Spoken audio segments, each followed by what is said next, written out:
much going to be a key opinion here in my next and final topic because of your relationship with Oleksandr Usyk, who's heading towards that undisputed title fight with Tyson Fury. Look, you knowing Usyk as well as you know Usyk, do you feel that he comes through with the victory in the undisputed crown against Tyson Fury? He has a very good opportunity, but the Tyson Fury that we saw in the Ngannou fight will be a far cry from the one that we'll see in the Oleksandr Usyk fight. Because Tyson Fury would be totally prepared to be a big guy at 6'9" and 280, 290, whatever he's going to come in at. He's a good boxer. He's agile. He's slick. He's comfortable, and he knows what he's doing out there. I think that this is going to be a tough fight for both guys. But I think that Oleksandr Usyk has a good chance to edge Tyson Fury in this fight. I think that Tyson Fury would do what he does. He'll put pressure on him. He'll lay on him. He'll maul him. He'll brawl him. And he has a good jab to be a good guy. To be a big guy, he has a really good jab. He knows how to work his weight, and he's agile.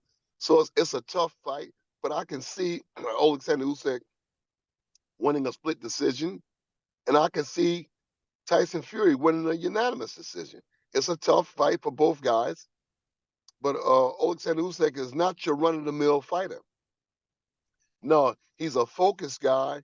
He's a tough guy. He takes a good punch. He gives a good punch, and he knows what it is to be in a tough fight. He's going to be out there to win that fight because he knows what undisputed means. He knows what that means. And so does Tyson Fury. That's why I say this is a tough fight. This is more of a mental fight than it is a physical fight. When you say this is a mental fight, that leads me on nicely because both these two fighters are seen by many as masters of the mind games. Fury can especially clown around, play the jokester, play the trickster, try and get his under fight skin. But Usyk has also done things of that ilk, but in his own unique and different way. Do you feel that Fury can do anything to penetrate the mind of Usyk heading into the fight? No, I don't think so. I don't think he can tamper with Oleksandr Usyk's mind. If anything, Oleksandr Usyk can tamper with Fury's mind. I think that Oleksandr Usyk is master of the mind games. I think that he's in this fight all the way. I just want to get me a bag of popcorn. I want to sit down and I want to watch, because there are different aspects that a boxing trainer and boxers, period, that can learn from this fight, because you'll have to cover every base to even be in this fight.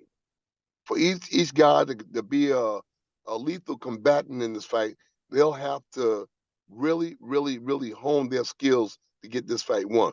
But I can see, like I said, I can see those guys jockeying for position because the guy that wins the first 4 rounds, the guy that takes over those first 4 rounds will be in a unique position because if you win those first 4 rounds, the last 8 rounds, it'll be to and from, somebody else will win one, somebody else will win one. But the guy that wins those first 4 rounds will be sitting in a unique position to win the undisputed world championship. So yeah, I'm looking at those. Just lost I'm you. looking at. There you go. You got me? You hear Yeah, me? I got you. Yeah, that we'll be looking at those first 4 rounds closely. Because whoever wins those first 4 rounds most likely is going to win the fight, either by unanimous decision or split decision. So they're going to be jockeying for position in those first 4 rounds. I know if I was the trainer, I would be imploring my guy to take over the first 4 rounds, to dominate the first 4 rounds, because I know that in the last 8, when they're tiring, somebody can win one, but the guy that wins those first 4 rounds is going to be sitting in a unique position, a territorial position to win the world championship. James, a lot of people were making a lot of fuss about Fury in his position as a heavyweight at his peak, and saying that the Ngannou fight proved that he's on the slide now that he's shown signs of decline? He's not the fighter that he was. No, I think that's part of the. I think that's part of the psyche from Tyson Fury. Tyson Fury is a wise, crafty individual, you know. And like I said, you can't base anything on the fight with Ngannou, you know, as opposed to the fight that he's going to have with Usyk, because you're going to see two different kind of fighters in the ring. You're going to see the best Tyson Fury probably ever, you know, in order to win this fight versus Usyk. So I think that means nothing about the Ngannou fight. I think that Tyson Fury took Ngannou lightly. I don't think that he paid attention. I just think he took it lightly. But I don't think that we'll see the same Tyson Fury versus Oleksandr Usyk. I just don't think so. James, who has the better footwork of the two? Usyk undoubtedly. Mm. Usyk undoubtedly has the better footwork. Mm-hmm. You know, I think that Usyk can even match him for hand speed. I think that we're going to see things from Oleksandr Usyk that not even Fury will be expecting. I know this guy. I was with him constantly for 3 years, and he's very good. He's a top of the line heavyweight fighter. He's very, very, very, very good. Mm-hmm. I just think there's some things that Usyk is not doing that he's capable of doing. But again, it depends on the mindset of the trainers, what they're telling him to do. Because Usyk is a guy that will do what you ask him to do. If you show him what to do, he'll do it. He'll try to do it. He'll try to learn it, you know? But I think that he's in this fight. He's in this fight, and he's got a damn good chance of becoming undisputed champion. Tyson Fury is going to try to put his weight on him. He's going to try to engage him. He's going to try to lay on him, bend his backs over the ropes and this and that. But I don't think that Oleksandr Usyk will keep still long enough for that to happen. Mm. I think he knows that Fury is going to put his weight on him. He's going to try to lay on him, maul him, brawl him, and try to wear him down, take his skates away. His skates is his legs. You take away his skates, then the fight's over. But as long as he got those skates, it's very difficult to catch up to him. James, it's been a pleasure speaking to you to discuss boxing. Yes, anytime, you know, anytime.